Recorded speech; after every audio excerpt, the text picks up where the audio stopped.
Hello students, welcome to my YouTube channel Platon chemistry classes. तो बच्चों, हम आज नेक्स्ट टॉपिक शुरू करने जा रहे हैं जिसका नाम है conductance of electrolytic solution. Conductance of electrolytic solution. वैसे तो आप लोग ये फिजिक्स में पढ़ चुके हो ना, कंडक्टेंस क्या होता है ना, कंडक्टर्स क्या होता है, रेजिस्टेंस क्या होता है, ठीक है, रेजिस्टिविटी क्या होती है, ठीक है, और स्पेसिफिक रेजिस्टिविटी क्या होती है। तो यहाँ पर एक अलग तरीके से पढ़ेंगे यहाँ पर, ठीक है। ये यहाँ पर chemical conductance of electrolytic solution, ठीक है। अभी हमारे पास यहाँ पे जो इसके अंदर पढ़ेंगे हम रेजिस्टेंस आर से करते हैं, फिर स्पेसिफिक रेजिस्टेंस या इसको रेजिस्टिविटी भी बोला जाता है ना, इसको रो से फाइंड करते हैं। फिर कंडक्टेंस इसको जी से करते हैं। फिर स्पेसिफिक कंडक्टेंस या कंडक्टिविटी जो बोलते हैं वो कप्पा, है ना, एक तरीके कप्पा होता है के, ठीक है। और सेल कांस्टेंट जी स्टार, है ना। तो ये हमारे पास 5 टाइप्स की जो यहाँ पर प्रॉपर्टीज हैं, है ना, तो यहाँ पर डिस्कस करेंगे electrolytic of conductance of solution, ठीक है। यहाँ पर हम आपको बताएंगे कि जो कंडक्टर्स होते हैं वो कितने मतलब उसके डिफरेंस बताएंगे, है ना। मेटेलिक कंडक्टेंस और इलेक्ट्रोलाइटिक कंडक्टेंस, है ना, मेटेलिक और इलेक्ट्रोलाइट वे डिफरेंस बताएंगे, ठीक है। और मेटल के कंडक्टर अलग होते हैं और इलेक्ट्रोलाइट अलग होता है, ठीक है। तो उसके बारे में डिस्कस करेंगे, ठीक है। यहाँ पर हम एक एक डेफिनेशन को डिस्कस करेंगे, फिर आगे बढ़ते हैं, ठीक है, नेक्स्ट आगे, ठीक है। तो आप लोग जरा इसको ध्यान से देखिए, क्या ध्यान से पढ़िएगा, बहुत वेरी वेरी इंपॉर्टेंट है। इसमें क्वेश्चंस आते हैं, ठीक है, इसके क्वेश्चंस थोड़े टिपिकल होते हैं, ठीक है। तो उसको ध्यान से समझिए आज का टॉपिक, ठीक है। तो हम स्टार्ट करते हैं अपना कंडक्टेंस ऑफ इलेक्ट्रोलाइटिक सॉल्यूशन, ठीक है।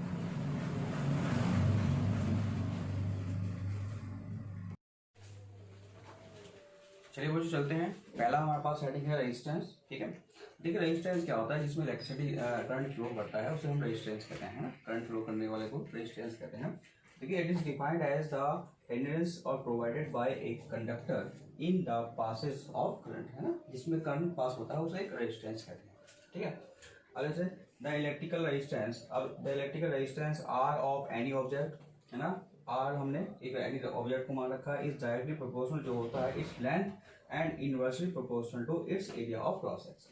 एरिया ऑफ क्रॉस सेक्शन मान लीजिए हमारे पास एक रेजिस्टेंस है, इसमें देखिए इलेक्ट्रॉन फ्लो हो रहे हैं, ठीक है, ये इसकी लेंथ हो गई एल, ठीक, और हमने ये क्या माना है इसका एरिया ऑफ क्रॉस सेक्शन जिसमें इलेक्ट्रॉन जाएंगे, ठीक है, इतने एरिया में इलेक्ट्रॉन जाएंगे, तो इसे कहते हैं हम क्या, रेजिस्टेंस, ठीक। अब जो इसका एक मैथमेटिकल रिप्रेजेंटेशन है वो है area of cross section L upon A. क्या है एरिया ऑफ क्रॉस सेक्शन, है ना, L upon A, length of any resistance proportional length upon area, ठीक है। फिर R is equal to rho L upon A, ठीक है, वेयर जो रो है वो क्या है आपका रेजिस्टिविटी, रेजिस्टिविटी, रेजिस्टिविटी, ठीक है, या स्पेसिफिक, ठीक है, या स्पेसिफिक रेजिस्टेंस, क्या बोलते हैं, स्पेसिफिक रेजिस्टेंस बोलते हैं, क्या बोलते हैं, स्पेसिफिक रेजिस्टेंस। तो ये R equal to rho L upon A, ठीक है। इसकी यूनिट होती है, यूनिट जो होती है वो होती है ओम, ठीक है, क्या होती है ओम, ठीक। चलिए अभी तो हमारे पास रेजिस्टेंस, रेजिस्टेंस के बाद आते हैं रेजिस्टिविटी या स्पेसिफिक रेजिस्टेंस, ठीक है, इसको रेजिस्टिविटी भी बोलते हैं और स्पेसिफिक रेजिस्टेंस भी बोलते हैं। अब ये क्या होता है, ये होता है it is defined as the resistance offered by a substance of 1 metre length with area of cross section equal to 1 metre square, ठीक है, 1 मीटर स्क्वायर। तो इसमें एक फिक्स है कि हम 1 मीटर लेंथ लेंगे with area of cross section equal to किसका होगा, 1 मीटर स्क्वायर के, ठीक है। तो यहाँ पर देखिए रेजिस्टेंस जो है is rho equal to R A upon L, rho equal to R, है ना, ये आर आपका क्या है यहाँ पर रेजिस्टेंस हो गया ए अपॉन एल के हो गया, किसके हो गया, ए अपॉन एल के हो गया, इसी के साथ हमने उल्टा कर लिया इसको, ठीक है। तो यहाँ पर यूनिट,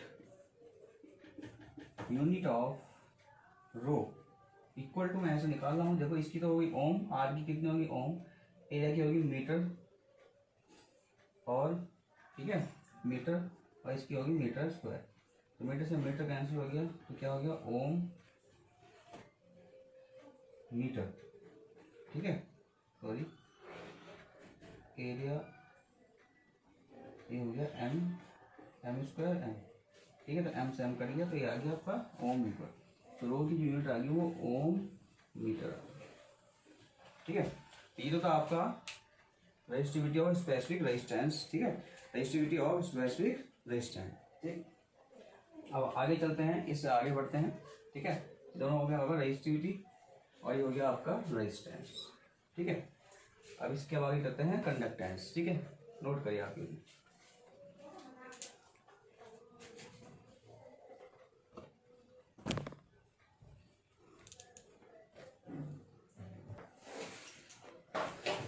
चलिए वो चलते हैं कंडक्टेंस पे, है ना। Conductance, conductance the ease with which current flow through a conductor is known as conductance.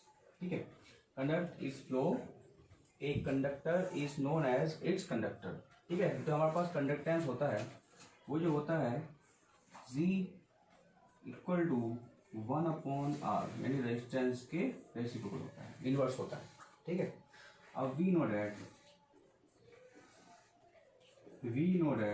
R is equal to rho L upon A, rho L upon A। ठीक है, rho L upon A होता है, तो यहाँ पर G equal to 1/rho L upon A। ठीक है, तो क्या हो जाएगा, G equal to A rho L।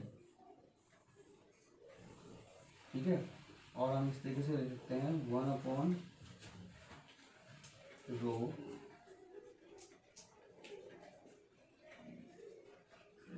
L upon A upon L। ठीक है, ये तो हमारे पास हो गया कंडक्टेंस। ठीक है, कंडक्टेंस किसे कहते हैं कि दो which current flows through a conductors is known as, जो करंट फ्लो करता है कंडक्टर्स में उसे हम क्या कहते हैं, कंडक्टेंस कहते हैं। ठीक है, तो यहाँ पर आ जाते हैं हम, यहाँ पर इसकी यूनिट जो होती है, यूनिट ऑफ कंडक्टेंस। ठीक है, यूनिट ऑफ कंडक्टेंस निकालते हैं। ठीक है, तो यहाँ पर जो हमारे पास है इसकी जो होती है सीमेन। ठीक है, इसको बोलते हैं सीमेन, इसकी यूनिट होती है सीमेन।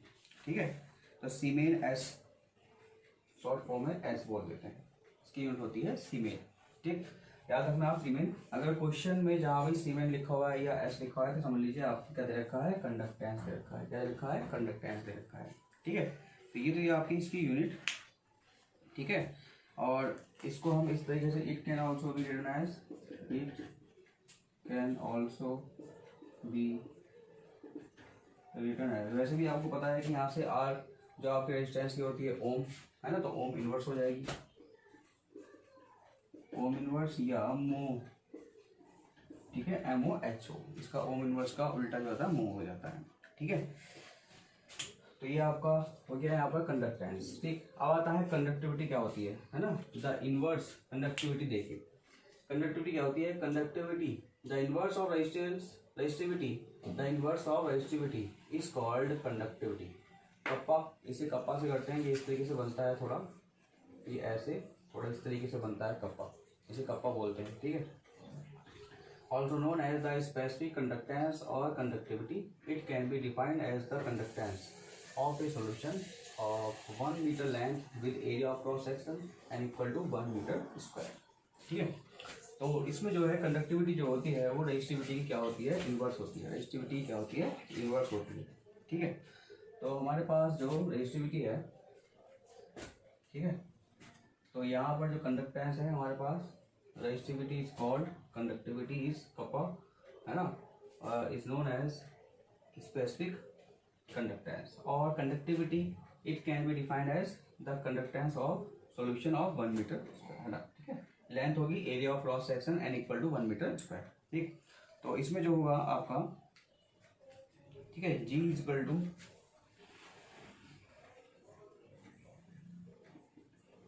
जो कप्पा इज इक्वल टू 1/ρ।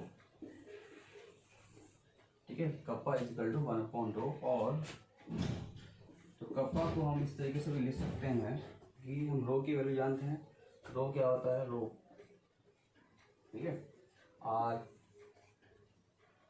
ठीक है, आर एल अपॉन ए, ये हमने पीछे पढ़ा था, अभी कुछ देर पहले हमने पढ़ा था कि R equal to rho upon A. ठीक है, ये आप देख सकते हो। ठीक, तो ए आएगा ए अपॉन, ठीक है, तो ये वैल्यू आप यहाँ कर सकते हो। ठीक है, वैसे तो आपको पता है कि रो की वैल्यू क्या होती है, तो यहाँ पे आप कर सकते हो, यानी आर ए एल। ठीक है, तो पापा is equal to 1 upon R multiply L upon, ठीक है, इट्स यूनिट इस क्या हो जाएगी, जब यहाँ पे कितनी थी इसकी ओम मीटर, तो यहाँ पर हो जाएगी ओम इनवर्स और मीटर इनवर्स। ठीक है, ओम इनवर्स और मीटर इनवर्स यहाँ से, है ना, हमें पता है रेजिस्टिविटी क्या होती है, ओम मीटर इनवर्स। ठीक है, यहाँ पे क्या हो जाएगी ओम इनवर्स मीटर इनवर्स। ठीक है, तो ये था हमारे पास कंडक्टिविटी। ठीक है, तो अब आगे चलते हैं नेक्स्ट पर। ठीक है, नेक्स्ट उस पर चलते हैं, तब तक आगे नोट करिए।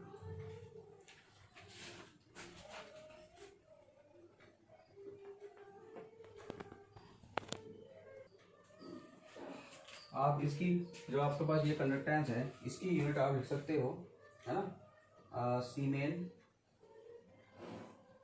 यूनिट